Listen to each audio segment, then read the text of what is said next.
المصطفى أما بعد فأعوذ بالله من الشيطان الرجيم بسم الله الرحمن الرحيم ويحل لهم الطيبات ويحرم عليهم الخبائث صدق الله مولانا العظيم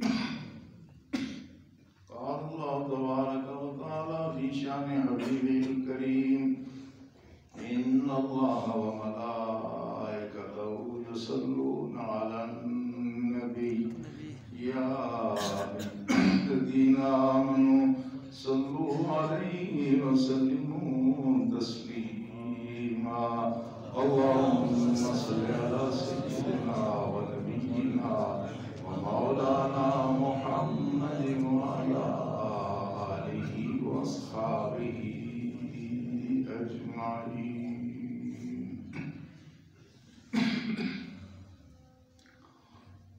لائق اسلام برادران اسلام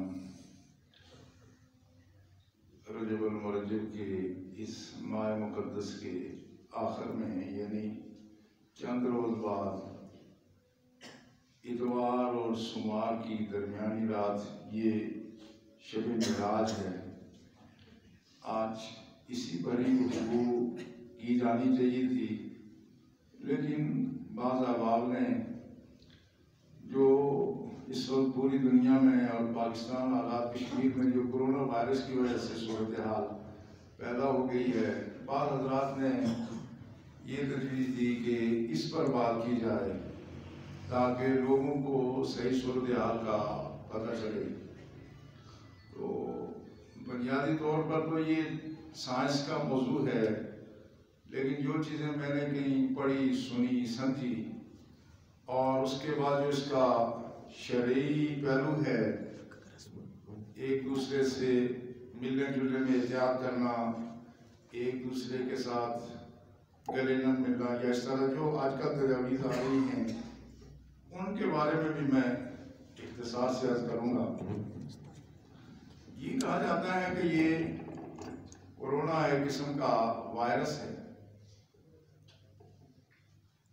جو چیزیں بیماری کا باعث بنتی ہیں ان میں کئی چیزیں ہیں۔ ایک جس کو فنگس کہتے ہیں، جس کو آپ اپنی زبان میں الی بھی کہتے ہیں۔ آپ نے دیکھا ہوگا کہیں کوئی چیز خراب ہو جائے اس کے اوپر جو کہتے ہیں اس کی الی لگی، اس کو یہ فنگس ہوتا ہے۔ یہاں سے بیماری کا آغاز ہوتا ہے، چیزوں کے خراب ہونے کا آغاز ہوتا ہے۔ پھر جراثیم میں ایک بیکٹیریا ہے۔ بیکٹیریا ایک ایسا جراثیم ہے کہ جس کا علاج دوائی سے ہو سکتا ہے۔ یہ اینٹی بائیوٹک جو ہم دوائی استعمال کرتے ہیں یہ اسی بیکٹیریا کا علاج ثابت ہوتی ہے۔ یہ اینٹی بائیوٹک یہ اندھا لاٹھی چارج ہے کہ آپ کے گھر میں چور داخل ہو جائے تو اندھیرے میں آدمی اپنے جو سوڈا گھمائے تو اس میں برتن بھی ٹوٹتے ہیں، کچھ اور بھی ٹوٹے گا، چور کو بھی کہیں نہ کہیں کوئی ڈنڈا لگ ہی سکتا ہے۔ تو یہ ایک طرح سے اندھا لاٹھی چارج ہوتا ہے اینٹی بائیوٹک کا۔ اس لیے جو ترقی یافتہ ممالک ہیں وہ اس میں تو فارمیسی میں باقاعدہ ہدایات ہوتی ہیں کہ کوئی فارمیسسٹ اپنے طور پر جب تک ڈاکٹر اینٹی بائیوٹک دوائی نہ لکھے وہ دے نہیں سکتا۔ حالانکہ وہ ادویات کو تو کافی سمجھتے بھی ہیں، لیکن ترقی یافتہ ممالک میں پابندی ہے، چونکہ اس سے یہ اینٹی بائیوٹک کا مطلب ہے یہ مخالف حیات دوائیاں ہیں، یعنی یہ زندگی کو ختم کرتی ہیں، زندہ بہت ساری چیزوں کو نقصان پہنچاتی ہیں۔ بہرحال اس سے اس بیکٹیریا کا علاج ہو جاتا ہے۔ تیسری قسم ہے جس کو ہم کہتے ہیں جو وائرس ہے۔ یہ وائرس سائز میں بھی بیکٹیریا سے چھوٹا ہوتا ہے، لیکن یہ ایک ایسی چیز ہے کہ یہ اگر انسان کو لگ جائے تو اس کے لیے دوائی کوئی نہیں ہے، اس کی کوئی دوائی ایجاد نہیں ہو سکی ہے۔ صرف انسان کا مدافعتی نظام جو ہے وہ اس کے خلاف نبرد آزما ہوتا ہے اور اس کو آخر میں شکست دے دیتا ہے۔ یہ جو ہمارا فلو ہوتا ہے، نزلہ زکام ہوتا ہے اور اس میں لوگ فوراً بہت دوائیاں کھانا شروع کر دیتے ہیں، یہ اگر ساری دنیا کی دوائیاں بھی آدمی کھا لے نا تو 48 گھنٹے سے پہلے اس کا وائرس مرتا ہی نہیں ہے.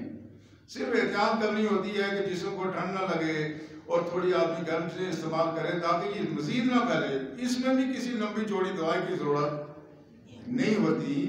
تو اس میں ایک ایسا بیکٹیریا ہے جس کو ڈی این اے بیکٹیریا کہتے ہیں. یہ سائنس کے طالب علم بھی ہیں یا میں کوئی سائنسی بحثوں میں نہیں پڑھوں گا.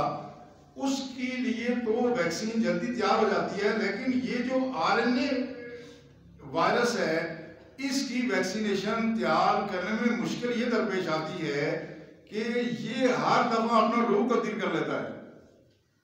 یہ جو آر این اے وائرس ہے اور corona virus R N A virus ہے، اس میں دقت کیا پیش آ رہی ہے؟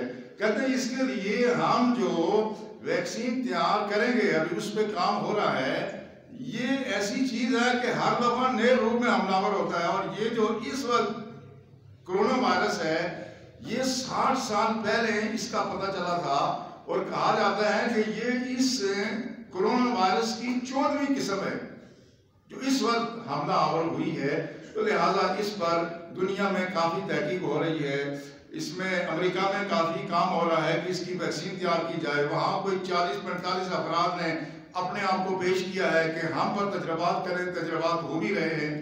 اور چائنا نے بالخصوص چائنا کی جو ملٹری اکیڈمی ہے وہاں کی، اس نے باقاعدہ اس پہ تحقیق شروع کی ہے. ان کا کہنا ہے کہ ہم بھی اس کے لیے کوئی ویکسین تیار کر رہے ہیں تاکہ اس کا کوئی جلد از جلد علاج ہو سکے. لیکن یہ سارا کچھ ابھی چل رہا ہے. اب وہ یہ کہہ رہے ہیں کہ اس کی ویکسین ہمیشہ یہ ہوتی ہے، یہ انسان کا نظام اتنا اللہ نے عمدہ پیدا کیا ہے، انسان کا دفاعی نظام ایسا ہے کہ آدمی حیرت میں ڈوب جاتا ہے کہ کوئی ایک بیماری کا وائرس اگر انسانی جسم کو لگ جائے تو انسانی جسم کے اندر اس کے خلاف قوت مدافعت پیدا ہو جاتی ہے. اور یہ جو ویکسین ہوتی ہے یہ بھی دراصل اسی بیماری کی جراثیم کو نیم مردہ کر کے انسانی جسم میں داخل کیا جاتا ہے. جب انسانی جسم میں یہ چیزیں داخل ہوتی ہیں تو انسان کا دفاعی نظام متحرک ہو جاتا ہے اور وہ اگر دوبارہ یہ حملہ کرے تو وہ دفاعی نظام پہلے سے تیار ہوتا ہے اور وہ اس کا دفاع کرتا ہے. اب جو موجودہ دور میں ڈاکٹروں نے اس کے لیے جو ویکسین تیار کر رہے ہیں اس میں جدید تکنیک استعمال ہوئی ہیں. اور جدید تکنیک یہ ہے کہ ہم بجائے اس کے کہ کرونا وائرس کو نیم مردہ حالت میں انسانی جسم میں داخل کر کے ویکسین بنائیں، ہم ایسا کرتے ہیں کہ جو انسان کا خلیہ ہے، یہ دیکھیں بیماری کہاں جاتی ہے. یوں سمجھ لیں ہمارے جسم کے جو خلیات اینٹیں لگی ہوئی ہیں جو کئی اربوں میں ہوں گی، یہ جب بیماری ہوتی ہے تو وہ چیز خلیے کے اندر چلی جاتی ہے، وہاں سے بیماری شروع ہوتی ہے. اب ڈاکٹر کہہ رہے ہیں کہ ہم ایسی کوشش کر رہے ہیں کہ ہم انسانی جسم کے خلیے کو پہلے بتا دیں کرونا وائرس کے بارے میں کہ یہ آ رہا ہے اور اس کے اندر جو پروٹین ہے وہ خود بخود اپنا ایک ڈھانچہ بنا کر کے وہ اس کے خلاف کھڑی ہو جائے. اس کا میں آخر میں پھر تھوڑا سا تذکرہ کروں گا. لیکن یہ تو وہ ہو گئی جو کوشش اس وقت تک ہو رہی ہے. لیکن اس وقت تک اس ساری کوشش کے باوجود یہ جو بیکٹیریا ہے اس جو وائرس سے جو نقصان ہو رہا ہے اس کا تناسب یہ تقریباً کوئی 2.5% ہے. یعنی اگر 100 آدمیوں کو یہ وائرس لگے تو اس میں تقریباً کوئی 2.5% لوگ مر سکتے ہیں، باقی اس سے زندہ رہتے ہیں. باقی آہستہ آہستہ 14 دن کے اندر انسان کا مدافعتی نظام اس کے خلاف متحرک ہو جاتا ہے اور اس مرض کا خاتمہ کر دیتا ہے. بہرحال یہ تو وہ سلسلہ ہے کہ جو ابھی چل رہا ہے، تحقیقات بھی چل رہی ہیں. ابھی ایک بنیادی مسئلہ یہ ہے کہ یہ آیا کہاں سے، یہ کرونا وائرس کہاں سے آیا. اس میں مختلف رائے ہیں. امریکن یہ کہہ رہے ہیں کہ یہ رشیا نے اس کو تیار کیا ہے. یہ ایک اور سائنسی پہلو ہے کہ آج کے دور میں جو انسان کو تباہ کرنے کے لیے جو کچھ بنا رہا ہے اس میں کچھ تو کیمیاوی ہتھیار ہے اور کچھ حیاتیاتی ہتھیار ہے جس کو بایولوجیکل ویپنز کہتے ہیں. کہ انسان نے ایسے وائرس تیار کر کے اسلم کی صورت میں وہ تیار کر رہے ہیں انسانوں کو ختم کرنے کے لیے. اور ایک مغرب کے ایک لادن، ایک ماہر ریاضی بٹن رسل نے کہا تھا کہ اس دور میں انسان کا سب سے بڑا دشمن انسان ہے. انسان کا سب سے بڑا دشمن اس دور میں انسان ہے. آپ اپنے ماحول میں ذرا غور کریں تو انسان کو سب سے زیادہ جو نقصان پہنچ رہا ہے وہ انسان سے ہی پہنچ رہا ہے. لہذا امریکن کو یہ کہتے ہیں کہ یہ چائنا نے یہ جراثیم تیار کیا ہے ووہان کی لیبارٹری میں، اور یہ وہاں سے لیک ہو گیا، اس لیے پھیل گیا. اور اس میں ایک امریکن غالباً وہ ان کا ممبر اسمبلی ہے یا سینٹ کا ممبر ہے ٹام کاٹن اس کا نام ہے. اس نے کہا کہ ہمیں پتا ہے کہ یہ سارا کچھ یہ چائنا نے کیا ہے، بلکہ وہاں ان کے ایک پروفیسر وال ہیں، انہوں نے تو باقاعدہ یہ کہا ہے کہ یہ چائنا کی وہاں لیبارٹری سے یہ چیزیں لیک ہوئی ہیں، اور انہوں نے باقاعدہ وہ بتایا گن کے ذریعے سے کہ وہ فلاں گن کے ذریعے سے یہ چیزیں فائر کر کے اس کو پھیلایا جاتا ہے. مگر چائنیز یہ کہتے ہیں کہ یہ ہم نے نہیں کیا، یہ امریکیوں نے کیا. اس کی تائید میں وہ یہ شہادت پیش کرتے ہیں.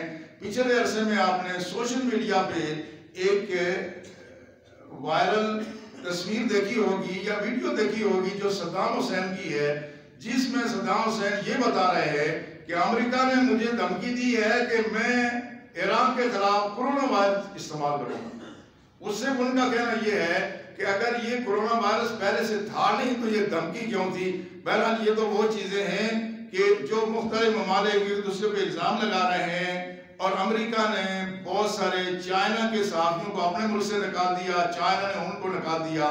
یہ دو الگ الگ رائے ہیں. مگر تیسری رائے جو جرمنی میں اس پہ کچھ اس وقت تحقیق ہوئی ہے وہ یہ ہے کہ یہ جراثیم دراصل یہ جو وائرس ہے یہ حیوانوں سے انسانوں میں آیا ہے. بعض یہ کہتے ہیں یہ پینگولین نام کا ایک ایسا جانور ہے یہ اس سے پھیلا ہے.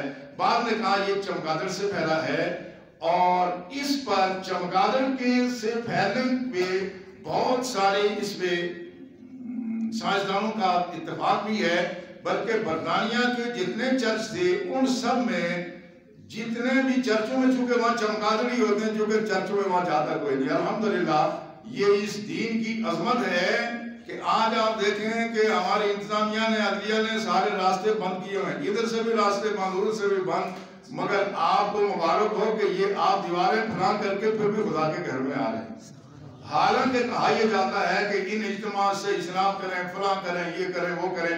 مگر آج مسجدیں ہماری ویران نہیں ہوئی ہے، یہ پھر بھی آباد ہے. لوگ ہر طرح کا خطرہ مول لے کر کے بھی لوگ آ جاتے ہیں. لیکن مغرب میں یہ ہو رہا ہے کہ ان کے چرچ سارے ویران ہو رہے ہیں. وہاں جب کورونا نہیں بھی تھا پھر بھی وہاں چمگادڑ ہی ہوتے تھے، وہاں انسان کم نظر آتے تھے، تو انہوں نے اپنے سارے چرچ بند کر دیے ہیں کیونکہ اس کا خطرہ ہے. بہرحال یہ ایک بڑی وزنی رائے ہے کہ یہ اس کے پھیلاؤ کا اصل سبب جو ہے وہ دراصل چمگادڑ ہے یا کتے، بلیاں، اس طرح کی چیزیں جو قومیں کھاتی ہیں. یہ جراثیم زیادہ تر اسی سے پھیلتے ہیں. اس کی ایک ریزن یہ بتائی جاتی ہے کہ وہ ساری چیزیں جو میمل ہیں، میمل کا مطلب یہ اپنے بچوں کو دودھ پلاتے ہیں، ان میں اور انسان کے کریکٹر میں جینیاتی طور پر کچھ چیزیں مشترک ہوتی ہیں، تو لہٰذا یہ جراثیم جلدی پھیلتے ہیں. پاکستان کے ایک سائنسدان نے یہ تحقیق کی ہے کہ وہ لوگ جنہوں نے سور کا گوشت کھایا ہے یا جنہوں نے لومڑی، اس طرح کے بلیاں، اس طرح کے چیزیں، سانپ کھائی ہیں، کورونا وائرس کا زیادہ خطرہ ان کو ہے. جنہوں نے حلال کھایا ان کو اس کا خطرہ بہت کم ہے. تو میں آپ کی توجہ پھر قرآن کی اس آیت کی طرف مبذول کرانا چاہتا ہوں جس میں اللہ جل شانہ نے رسول اللہ صلی اللہ علیہ وسلم کی شان بیان فرمایا الذین یتبعون الرسول النبی الامی. یہ ملت وہ ملت ہے، یہ آپ کا ذکر ہو رہا ہے، ملت اسلامیہ کا ذکر ہو رہا ہے، یہ صحابہ کا ذکر ہے. یہ مسلمان وہ ہیں الذین یتبعون الرسول النبی الامی، یہ اس رسول کی اتباع کرتے ہیں جو کسی سے نہیں پڑھا مگر اس کا دل علم الہی سے منور ہے.